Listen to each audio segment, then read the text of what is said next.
নমস্কাৰ কবিতাৰ শিৰোনাম মোৰ জন্মদিনলৈ আহিবা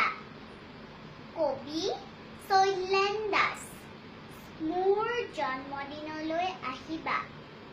বন্ধু তুমি এতিয়া ব্যস্ত চহৰীয়া মনত পৰেনে বাৰু কেতিয়াবা ধূলি বালিৰে উমলি পথাৰৰ বোকা পানী গছকি শৈশৱ কৈশোৰ পাৰ কৰা গাঁওখনৰ কথা শুনিছো তুমি এতিয়া বস্তুবাদীও গাঁৱলৈতো নহাই হলা পাহৰিলাই চাগে পিছে গাঁৱৰ মানুহবোৰেহে তোমাক পাহৰিব পৰা নাই বাপ ধন আশ্ৰফ কাইহঁতে প্ৰায়ে সোধে তোমাৰ খবৰ কেনে আছা বন্ধু কালিলৈ মোৰ জন্মদিন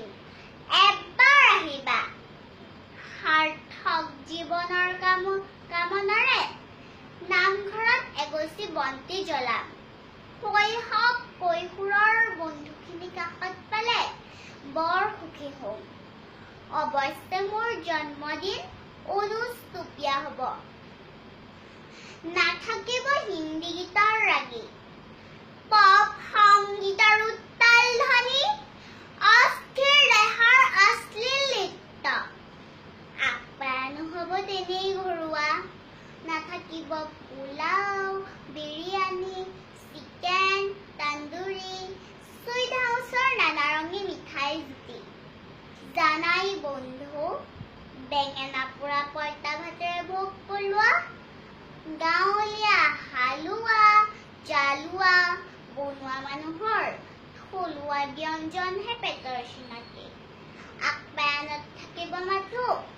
মাটিমাহ আৰু কলপচলাৰ জুতি লগত তিল পুদিনা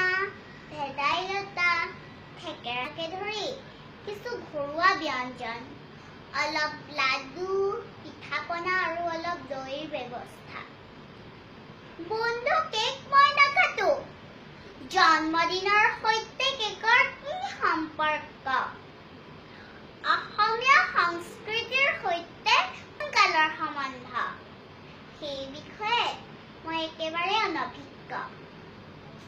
90 বছৰীয়া কাতিৰাম কাইক সুধিছিলো কেকৰ কথা তেওঁ এই বিষয়ে অজ্ঞ মমবাতি নজ্বলাও নুনুমাও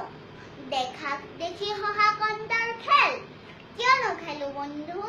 নে কি কোৱা বন্ধু বন্ধু আহিবা অন্তত এখন কেকৰ